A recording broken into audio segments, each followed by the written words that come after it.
Capítulo 3. En el mes séptimo, cuando ya todos los israelitas se habían establecido en sus poblaciones, se reunió el pueblo en Jerusalén con un mismo propósito.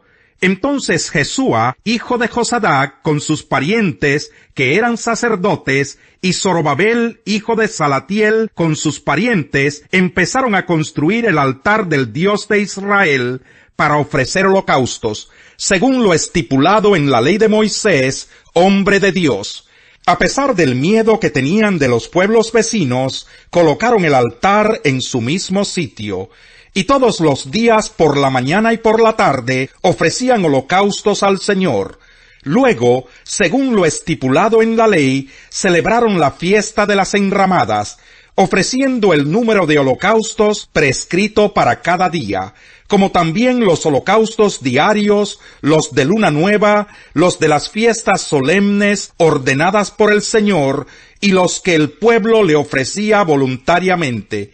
A pesar de que aún no se habían echado los cimientos del templo, desde el primer día del mes séptimo, el pueblo comenzó a ofrecer holocaustos al Señor. Luego dieron dinero a los albañiles y carpinteros. A los de Sidón y Tiro les dieron comida, bebida y aceite para que por mar llevaran madera de cedro desde el Líbano hasta Jope, conforme a la autorización que había dado Ciro, rey de Persia. Zorobabel, hijo de Salatiel, y Jesúa, hijo de Josadac, junto con el resto de sus parientes, que eran sacerdotes, y con los levitas, y con todos los que habían regresado del cautiverio, comenzaron la reconstrucción del templo en el mes segundo del segundo año de haber llegado a Jerusalén. A los levitas mayores de 20 años les encomendaron la tarea de supervisar las obras del templo del Señor. Entonces Jesúa, junto con sus hijos y hermanos, y Cadmiel y sus hijos, que eran descendientes de Odavías, y los descendientes de Enadad y sus hijos y hermanos, que eran levitas, se unieron para supervisar a los obreros que trabajaban en el templo de Dios.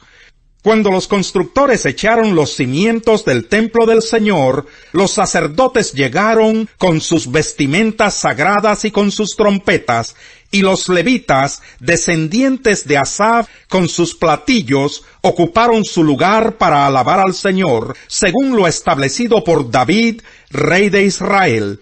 Todos daban gracias al Señor y a una le cantaban esta alabanza: Dios es bueno, su gran amor por Israel perdura para siempre. Y todo el pueblo alabó con grandes aclamaciones al Señor, porque se habían echado los cimientos del templo.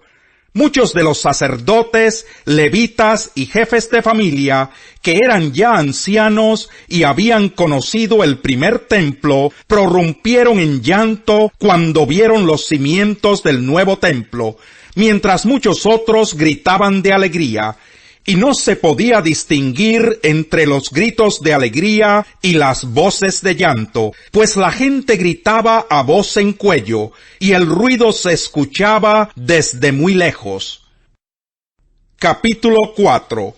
Cuando los enemigos del pueblo de Judá y de Benjamín se enteraron de que los repatriados estaban reconstruyendo el templo del Señor, Dios de Israel, se presentaron ante Zorobabel y ante los jefes de familia, y les dijeron: Permítannos participar en la reconstrucción, pues nosotros, al igual que ustedes, hemos buscado a su Dios y le hemos ofrecido holocaustos desde el día en que Sarjadón, rey de Asiria, nos trajo acá. Pero Zorobabel, Jesúa y los jefes de las familias de Israel les respondieron: No podemos permitir que ustedes se unan a nosotros en la reconstrucción del templo de nuestro Dios.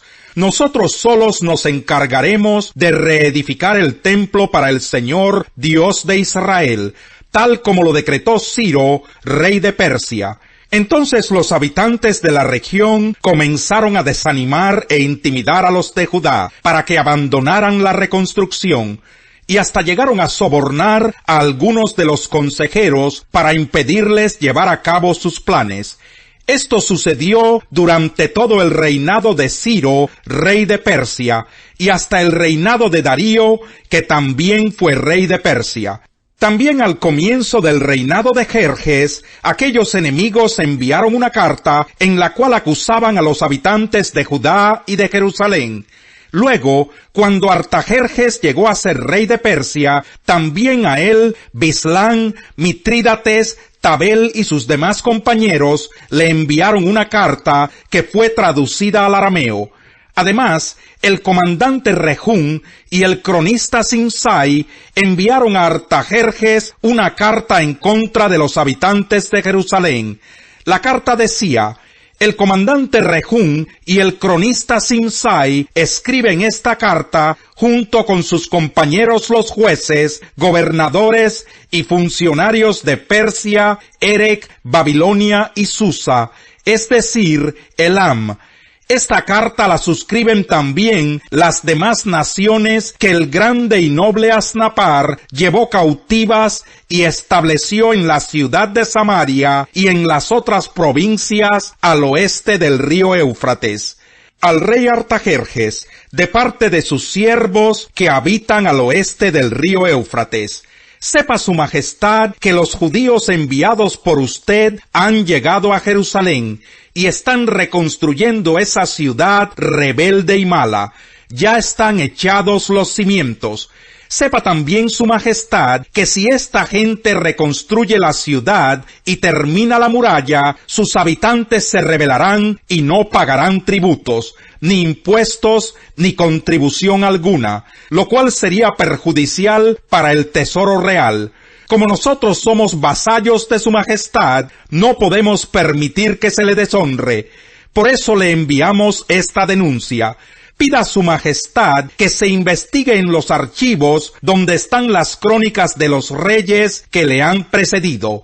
Así comprobará que esta ciudad ha sido rebelde y nociva para los reyes y las provincias, y que fue destruida porque hace ya mucho tiempo allí se fraguaron sediciones.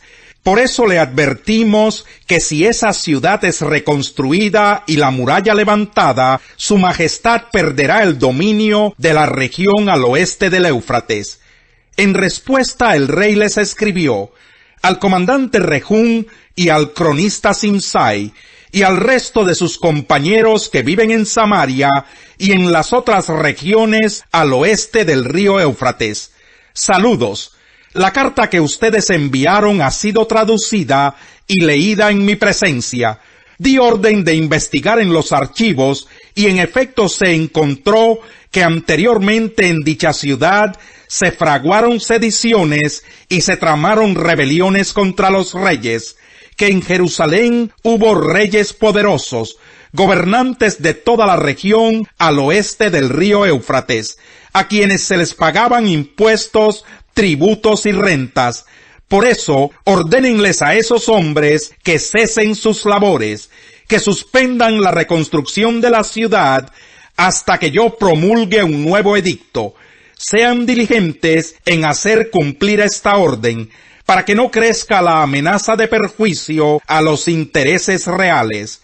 En cuanto a la carta del rey Artajerjes, se leyó en presencia de Rehum, del cronista Simsai y de sus compañeros. Todos ellos fueron a Jerusalén, y por la fuerza de las armas obligaron a los judíos a detener la obra. En cambio, hablamos con sabiduría entre los que han alcanzado madurez, pero no con la sabiduría de este mundo ni con la de sus gobernantes, los cuales terminarán en nada. Más bien, exponemos el misterio de la sabiduría de Dios, una sabiduría que ha estado escondida y que Dios había destinado para nuestra gloria desde la eternidad. Ninguno de los gobernantes de este mundo la entendió, porque de haberla entendido no habrían crucificado al Señor de la gloria. Sin embargo, como está escrito, ningún ojo ha visto, ningún oído ha escuchado, ninguna mente humana ha concebido lo que Dios ha preparado para quienes lo aman. Ahora bien, Dios nos ha revelado esto por medio de su Espíritu, pues el Espíritu lo examina todo hasta las profundidades de Dios. En efecto, ¿quién conoce los pensamientos del ser humano sino su propio espíritu que está en él? Asimismo, Nadie conoce los pensamientos de Dios, sino el Espíritu de Dios. Nosotros no hemos recibido el espíritu del mundo, sino el Espíritu que procede de Dios, para que entendamos lo que por su gracia Él nos ha concedido. Esto es precisamente de lo que hablamos, no con las palabras que enseña la sabiduría humana, sino con las que enseña el Espíritu, de modo que expresamos verdades espirituales en términos espirituales. El que no tiene el Espíritu no acepta lo que procede del Espíritu de Dios, pues para él es locura. No puede entenderlo porque hay que discernirlo espiritualmente. En cambio, el que es espiritual lo juzga todo, aunque él mismo no está sujeto al juicio de nadie, porque ¿quién ha conocido la mente del Señor para que pueda instruirlo? Nosotros, por nuestra parte, tenemos la mente de Cristo. Capítulo 3. Yo, hermanos, no pude dirigirme a ustedes como a espirituales, sino como a inmaduros, apenas niños en Cristo. Les di leche porque no podían asimilar alimento sólido, ni pueden todavía, pues aún son inmaduros. Mientras haya entre ustedes celos y contiendas, ¿no serán inmaduros? ¿Acaso no se están comportando según criterios meramente humanos? Salmo 28. A ti clamo, Señor, roca mía, no te desentiendas de mí, porque si guardas silencio, ya puedo contarme entre los muertos. Oye mi voz suplicante, cuando a ti acudo en busca de ayuda, cuando tiendo los brazos hacia tu lugar santísimo. No me arrastres con los malvados, con los que hacen iniquidad, con los que hablan de paz con su prójimo, pero en su corazón albergan maldad. Págales conforme a sus obras, conforme a sus malas acciones.